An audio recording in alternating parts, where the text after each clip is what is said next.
Welcome to S9 TV. ముందుగా headlines చూద్దాం.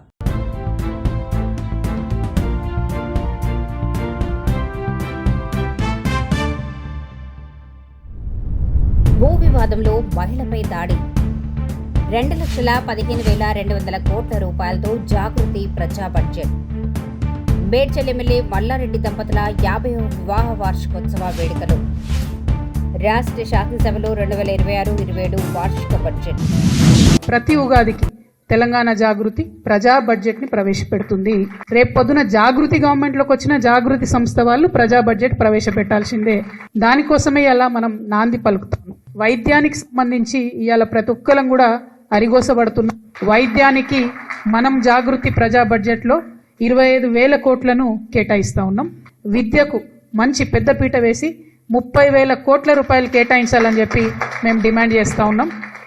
మరి 10,000 కోట్ల రూపాయలు యూనివర్సిటీలకు కేటాయించాలని డిమాండ్ చేస్తా ఉన్నాం. 2 లక్షల మందికి ప్రతి సంవత్సరం ఉద్యోగం ఇస్తామన్నారు.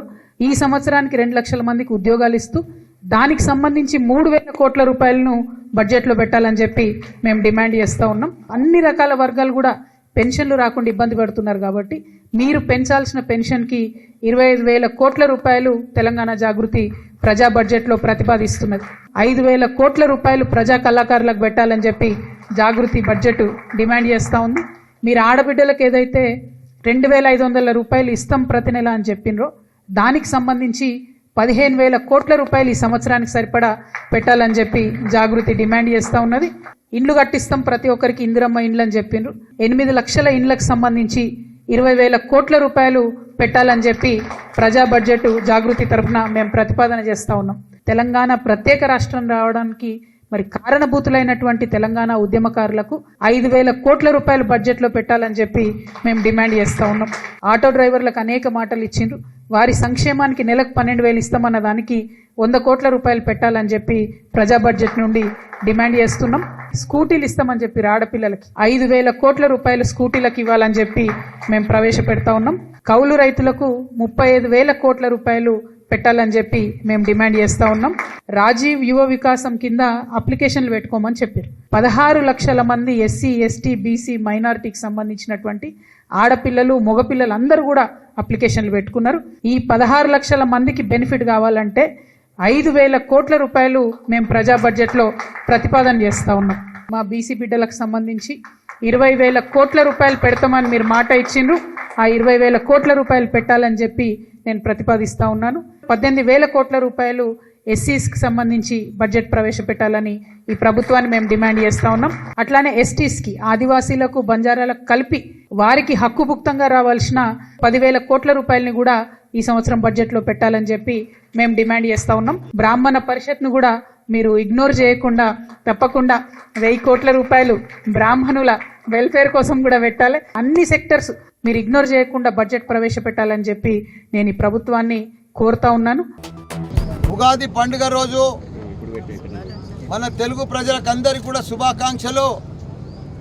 అదే మాదిరిగా ఈరోజు ఉగాది రోజే నా 50 ఇయర్స్ మ్యారేజ్ డే రావడం చాలా సంతోషకరమైన విషయం. అందరికి కూడా నా గోల్డెన్ జూబ్లీ మ్యారేజ్ డే సందర్భంగా అందరికి కూడా శుభాకాంక్షలు. మీ అందరి ఆశీర్వాదంతో మేమిద్దరము ఈరోజు 50 ఏళ్ళు పెళ్లి రోజు జరుపుకుంటున్నాము. అది కూడా నా పెళ్ళప్పుడు ఇదే టైంకు కరెక్ట్గా 10:30-11 గంటలప్పుడే మా తాడుబంది హనుమాన్ టెంపుల్లో గర్భగుడిలో జరిగింది. 50 సంవత్సరాల సంధి కూడా మేము ఎన్ని ఒడిదొడుకులు వచ్చినా, ఎన్ని ఇబ్బందులు వచ్చినా, కష్ట సుఖాలలో ఒక ఆదర్శ దంపతులుగా మేము ఉన్నాము. ఈరోజు మేము యువతకు కూడా ఒకటే మెసేజ్ చేస్తున్నాం. చాలామంది ప్రేమలు చేసుకుంటున్నారు, లవ్లు చేసుకుంటున్నారు, పెళ్ళిళ్ళు చేసుకుంటున్నారు, ఇబ్బంది పడుతున్నారు. చిన్న చిన్న అవిటి కూడా ఇబ్బంది పడి విడాకులు దాకా పోతున్నారు. అలాంటి వాళ్ళకు దంపతులకు నేను ఒకటే చెప్తున్నా, ఇది పెళ్ళి అంటే 100 ఏళ్ళ పంట, 100 ఏళ్ళ జీవితం మనది. కాబట్టి చిన్న చిన్న ఒడదొడుకులు వచ్చినా, కష్టాలు వచ్చినా, బాధలు వచ్చినా, భార్య భర్తలు అనేది ఇబ్బందులు పడ్డా దానికి అధిగమించుకొని ఇద్దరం అర్థం చేసుకొని ఇట్లా మేమిద్దరం చూడు ఇవాళ ఫేమస్ జంట. అందరికి కూడా 50 ఏళ్ళు మేము పెళ్లి రోజు చేసుకుంటున్నామంటే మామూలు విషయం కాదు. అది 50 ఏళ్ళ సంది మాకైతే అనిపిస్తుంది మేము రోజు కష్టపడుతున్నాం కాబట్టి పని చేస్తున్నాం కాబట్టి అందరూ కూడా కష్టపడుతున్నారు, పని చేస్తున్నారు. కానీ మాకు చూస్తే 50 ఏళ్ళు గడిచిపోయింది. మాకు మొన్ననే పెళ్ళి అయినట్టు అవుతుంది, మళ్ళీ ఇప్పుడు 50 ఏళ్ళ పెళ్లి రోజు అవుతుంది. అది మాకు విచిత్రం అనిపిస్తుంది. అందరం కూడా లైఫ్లో అందరం కూడా సక్సెస్ నాలాగా అందరు కూడా 50 ఏళ్ళ పెళ్లి రోజు చేసుకోవాలి, 75 ఏళ్ళ పెళ్లి రోజు కూడా అందరు కూడా చేసుకోవాలి. అందరు కూడా మంచిగా ఆరోగ్యంగా ఉండాలి, ఐశ్వర్యంగా ఉండాలి. అందరికి కూడా మా ఆశీర్వాదం ఉంటుంది. అందరి ఆశీర్వాదం కూడా మాకు ఉండాలని కోరుతున్నా. అందరికి కూడా నమస్కారం. సార్ ఇప్పుడు మేడం నా పేరు విశ్వేశ్వరి, కొటాల గ్రామము, చంద్రగిరి మండలము, తిరుపతి జిల్లా. నాకు గత 2024 సంవత్సరం నుంచి ఆస్తి తగాదాలు జరుగుతున్నాయి. నాకు నాగరాజు నాయుడు అనే వ్యక్తికి నేను కోర్టును సంప్రదించి నాకున్నటువంటి ఆర్డర్స్ అన్నీ కూడా నేను తెచ్చుకొని పోలీసుల ద్వారా వచ్చి నాకు కావాల్సిన జాగాను నాకు చూపించమని అడిగితే అప్పట్లో ఉన్నటువంటి ఎంపీటీసీ భర్త వి మురళీ నాయుడు సహకారంతో విచక్షణారహితంగా కొట్టి గాయాలు చేసి నన్ను ఇబ్బంది పెట్టి కేసులు కట్టుకొని పోలీసు వాళ్ళని వాళ్ళు పని చేయనీయకుండా, అధికారులు నాకు ఎటువంటి సహాయం చేయనీయకుండా అడ్డగించుకుంటూ వస్తుంటే నేను న్యాయస్థానానికి వెళ్ళి, అయ్యా నాకు ఇంజక్షన్ ఆర్డర్ వచ్చినాను, నాకు న్యాయం జరగడం లేదు, పోలీసుల దగ్గర నుంచి నాకు రక్షణ కావాలి, నేను నా బిడ్డలు బతకలేకుండా ఉన్నాము అని చెప్పి న్యాయస్థానం వారిని కోరగా పోలీస్ ప్రొటెక్షన్ ఇచ్చిన అయినాను పోలీసు వారు ఎటువంటి స్పందన ఇవ్వకుండా, ఎంఆర్ఓ గారు ఎటువంటి న్యాయం చేయకుండా నాకు ఉన్నటువంటి హక్కులను చూపించకుండా లీగల్గా చూపించండి అని అంటే వారు మండల నాయకులు, గ్రామ కమిటీ అధ్యక్షుడైనటువంటి రాజేంద్ర, వంశీ, హేమశేఖరు వీళ్ళ సహకారాలతో నన్ను బెదిరిస్తూ డిఎస్పీ ఆఫీస్ దగ్గరికి వెళ్ళి సెటిల్ చేసుకోండి ఎస్పీ మా అన్న అంటూ మమ్మల్ని బెదిరించడము, మా మీదకి దాడి చేయడము. ఈరోజు మళ్ళీ విచక్షణారహితంగా మండల నాయకులే దగ్గరుండి కొటాల గ్రామ కమిటీ అధ్యక్షుడు వాళ్ళ సహకారంతో మళ్ళీ విచక్షణారహితంగా ఆడదాని మీద దాడి చేస్తుంటే పోలీసు వారి సమక్షంలోనే అన్నీ జరుగుతూ ఉన్నా పోలీసు వారు కేసులు కట్టి కౌంటర్ కేసులు పెడుతూ మమ్మల్ని ఇబ్బంది పెడుతున్నారు. ఎటువంటి చర్యలు తీసుకోకుండా అధికార పార్టీలకు భయపడి నాకు న్యాయం చేయడం లేదు. గతంలో కూడా చంద్రబాబు నాయుడు గారి ఆఫీస్కి వెళ్ళి చంద్రబాబు నాయుడు గారికి, లోకేష్ గారికి, డిప్యూటీ సీఎం గారికి, హోమ్ మినిస్టర్ గారికి, రెవెన్యూ మినిస్టర్ గారికి అందరికీ అర్జీలు ఇవ్వడం జరిగింది. తిరుపతి కలెక్టర్ వారికి కూడా అర్జీలు ఇవ్వడం జరిగింది. అయినాను ఎటువంటి లాభం లేదు. ఎస్పీ వచ్చి వంశీకి అన్నంట, అందువల్ల నన్ను బెదిరిస్తూ డిఎస్పీ ఆఫీస్తో సెటిల్మెంట్కి రమ్మని చెప్పి కోరుతున్నారు. అందుకు నేను నిరాకరించిన దానికి నా మీద దాడులు చేస్తూ నన్ను నా బిడ్డలని పోలీసు వారి సమక్షంలోనే బాయిలో తోయడానికి ప్రయత్నించగా అడ్డుగా వచ్చిన దానికి కూడా ఎటువంటి సమాధానం చెప్పకుండా పోలీసు వాళ్ళు చెప్తుంటే కూడా దౌర్జన్యం చేసి నన్ను నా బిడ్డల్ని గాయ చేస్తున్నారు. మాకు శిరీషు, నాగరాజు నాయుడు, చిన్నపాపమ్మ, సుశీలమ్మ వల్ల ప్రాణహాని ఉంది. వీరితో పాటు రాజేంద్ర, హేమశేఖర్, వంశీ పూర్తి స్థాయిలో వాళ్ళకి సహకరిస్తూ మండల నాయకులు కూడా మెయిన్గా వీళ్ళకి సహకరిస్తూ పోలీసు వారి విధులకు ఆటంకం కలిగిస్తున్నారు. కావున సీఎం గారు దయతలిచి దీని మీద ఎంక్వైరీ చేసి మాకు న్యాయం చేయవలసిందిగా కోరుతున్నాను. వీటికి తగిన సాక్ష్యాధారాలు కూడా నేను సమర్పిస్తాను. సీసీటీవీ ఫుటేజ్లు ఉన్నాయి, దానివి మీకు సమర్పించడం జరుగుతుంది. కావున మీరు జోక్యం చేసుకొని నన్ను, నా బిడ్డల్ని ప్రాణాలకు హాని లేకుండా పోలీసు వారికి చర్య తీసుకోవాల్సిందిగా కోరుకుంటున్నాను. బడ్జెట్ అంటే సంఖ్యల చుట్టూ తిరిగే అంకెలు కాదు, ప్రజల చుట్టూ తిరిగే సంఖ్యలు. బడ్జెట్ ప్రజల జీవన స్థితిగతుల మార్పుకు దోహదపడే లెక్కలు. తెలంగాణ ప్రజల ఆశలు, ఆశయాలను నిజం చేసే సంకల్ప పత్రమే ఈ బడ్జెట్. రాష్ట్ర సమగ్రాభివృద్ధికి అద్దం పట్టేలా దీన్ని రూపొందించాం. రాజ్యాంగ విలువలకు కట్టుబడి పారదర్శకతో పాలన సాగిస్తున్నాం. గొప్పల కోసం మేము అబద్ధాలు చెప్పం. ఈ ప్రభుత్వం వాస్తవాల పునాదుల మీద పనిచేస్తుంది. మభ్యపెట్టే మాయమాటలు చెప్పం. ప్రశ్నించిన వారిని దూషించడం మా నైజం కాదు.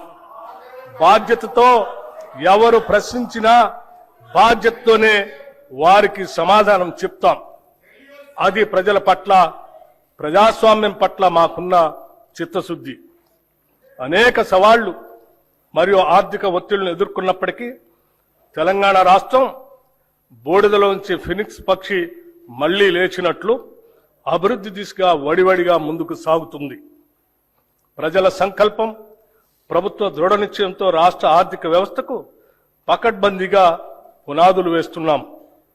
ఈ బడ్జెట్లో రైతు సంక్షేమం, మహిళల సాధికారిత, యువతకు ఉపాధి అవకాశాలు, నైపుణ్యాలతో కూడిన నాణ్యమైన విద్య, ఆరోగ్యం, విద్యార్థులకు పౌష్టికాహారం, మౌలిక వసతుల అభివృద్ధికి ప్రాధాన్యత ఇస్తూ తెలంగాణను సుస్థిరమైన అభివృద్ధి వైపుకు నడిపించేదిగా రూపొందించామని సగర్వంగా తెలియజేస్తున్నాం.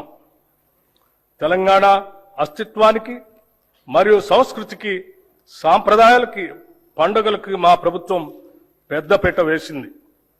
తెలంగాణ రాష్ట్ర అవతరణ దినోత్సవ రోజున కవులు, కళాకారులు, ప్రముఖులను మా ప్రభుత్వం సత్కరించింది.